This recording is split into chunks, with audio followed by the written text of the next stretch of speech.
I got into music because my older cousins, I had a really good relationship with them, and they were all into dancing and they played the flute and the piano, and I wanted to be just like them, so I picked up the flute. And from there it turned into the piano, and from there it turned into singing and the double bass and the guitar.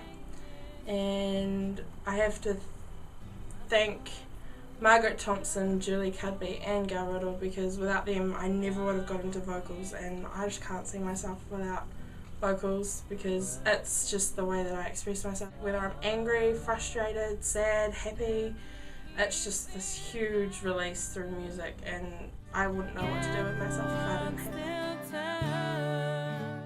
I have a very, very large grounding in classical music. Every instrument that I've ever learnt how to play, I've started off with classical training, and from there I've got a lot of influence from mainstream pop music, because that's just basically what I grew up listening to, and country music. I find a lot of that quite inspiring, and musical theatre, because I love watching the way people use music to tell a story, not only with the instruments that they're playing but also with their whole body. I wrote a song called Grandfather's Girl, and it was about my grandfather passing away at the end of 2011.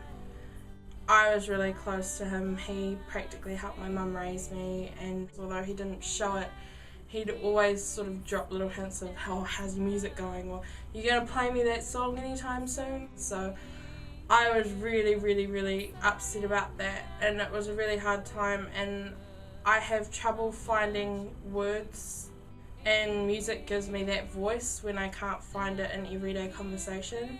I wrote a song about it, and it helped me get everything that I needed to say to him, to say goodbye, and help myself to sort of grieve and move on and get that release that I needed, that I couldn't get just by talking to people.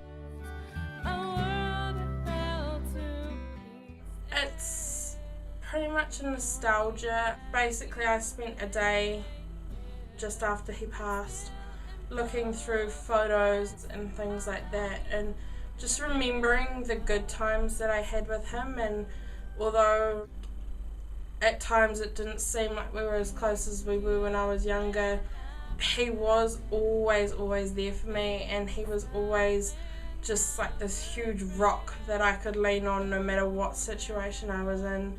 And he basically sheltered me a lot from the hurt in the world and the pain in the world, and let me grow up knowing that I was loved, and that helped me a lot with my life and in music and things, because it helped me know that I was loved, and so I had the freedom to write about that love.